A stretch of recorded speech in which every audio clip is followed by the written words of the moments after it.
Hi friends, welcome back to my channel Naini 123. Friends, ఈరోజైతే మనం Bhagavad Gita chapter 1 Arjuna విషాద యోగంలోని 13వ మరియు 14వ శ్లోకం, ఆ శ్లోకాల యొక్క మీనింగ్ అయితే చూసేద్దాం.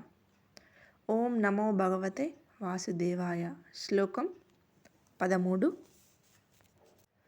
తతః శంఖచ్చ భేర్యచ్చ పణవానకగోముఖాః సహసైవాభ్యహన్యంత సశబ్దస్తు మూలోऽభవత్.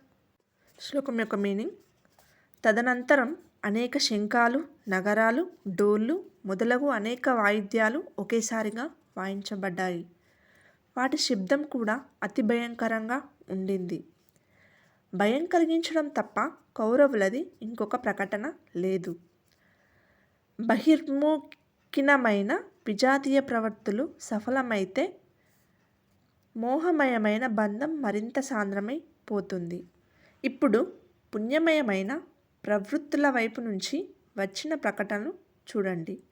వాటిలో మొట్టమొదటిది యోగేశ్వరుడు శ్రీకృష్ణుడిది. 14వ శ్లోకము: తతశ్వేతైర్హయైర్యుక్తే మహతి సంధ్యనే స్థితౌ మాధవః పాండవశ్చైవ దివ్యౌ శంఖౌ ప్రదద్మతు. ఈ శ్లోకం యొక్క మీనింగ్: దీని తర్వాత శ్వేత అశ్వములతో యుక్తమైన రథంలో వీటిలో లేశమాత్రం కూడా నలుపు గాని దోషం గాని లేదు. శ్వేతం సాత్వికానికి, నిర్మలత్వానికి ప్రతీక. మహతి స్యందనే మహారథంపై కూర్చున్న యోగేశ్వరుడు శ్రీకృష్ణుడు, అర్జునుడు కూడా అలౌకికమైన శంఖాలను పూరించారు.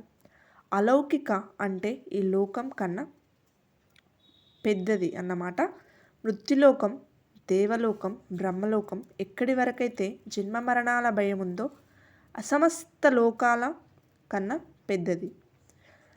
పరలౌకికం, పరమార్థిక స్థితిని ప్రదానం చేసే ప్రకటనను యోగేశ్వరుడు శ్రీకృష్ణుడు చేశాడు.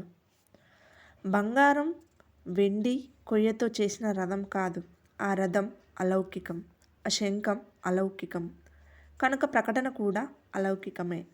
లోకాలన్నిటికీ అతీతంగా ఒక బ్రహ్మ మాత్రమే ఉన్నాడు. నేరుగా అతనితో సంపర్కాన్ని స్థాపింపచేసే ప్రకటన అది. అతను ఆ స్థితిని ఎలా ప్రదానం చేస్తాడు? చూసారు కదా ఫ్రెండ్స్. మీకు కనుక ఈ వీడియో నచ్చినట్లయితే లైక్ చేయండి, షేర్ చేయండి, సబ్స్క్రైబ్ చేసుకోవడం మాత్రం అస్సలు మర్చిపోకండి. నెక్స్ట్ వీడియోలో అయితే మళ్ళీ కలుద్దాం. Thank you.